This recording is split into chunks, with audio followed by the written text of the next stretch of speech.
अस्सल देवगड आणि रत्नागिरीचा हापूस आणि पायरी आंब्याची खरेदी करायची असेल, सोबत तुम्हाला हाताने काढलेला without any sugar, without any preservative तयार केलेला आमरस पण हवाय, तर मग तुम्ही निमकर बंधू यांना व्हिजिट करायलाच हवंय.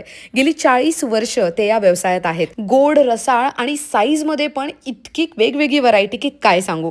त्यांच्या स्वतःच्या बागेत हे आंबे तयार होत आहेत. ₹1000 स्टार्टिंग रेंजपासून आंबा अवेलेबल आहे, पण प्रत्येक आंब्याची साईज ही वेगवेगळी असल्यामुळे प्राइस रेंज सुद्धा बदलत जाणार हे लक्षात असू द्या. आंबा आणि आमरस सोडलं तर यांच्याकडे कोकणातील अजून बरेच असे पदार्थ आहेत जे तुम्ही नक्की विकत घेऊ शकता, जसे की ओले काजू, वसईची सुकेळी आणि हो, यांचं स्वतःचं इन हाऊस प्रोडक्शन आहे. हापूस आंब्याच्या कैरीचं लोणचं, त्यासोबत त्यांच्याकडे इतरही वेगळ्या प्रकारचे लोणचं आहे, जसं की माईनमुळा लोणचं, कैरी मुरंबा, आंबाडीचं लोणचं, मिरची लिंबूचं लोणचं, गोडंबा आणि कोकणातील इतरही बरेच पदार्थ मिळतील. ताकातली मिरची, कोकम सरबत, आंबा पोळी, वेगवेगळ्या प्रकारचे पापड, पिठं, इतकंच काय तर अलिबागची सुप्रसिद्ध अशी चिंच ही सुद्धा इथे मिळते. फोडणी देऊन तयार होणारी फणस भाजी, केळफूळ भाजी तेही अवेलेबल आहे. हे स्टॉल मार्च, एप्रिल, मे आणि जूनच्या दुसऱ्या आठवड्यापर्यंत सुरू असणार आहे. ऑर्डर प्लेस करायची असेल तर दिलेल्या नंबरवर संपर्क साधा आणि ऐश्वर्या पेवाल ब्लॉग्स या यूट्यूब चॅनलवर जाऊन मोठा व्हिडिओ नक्की बघा.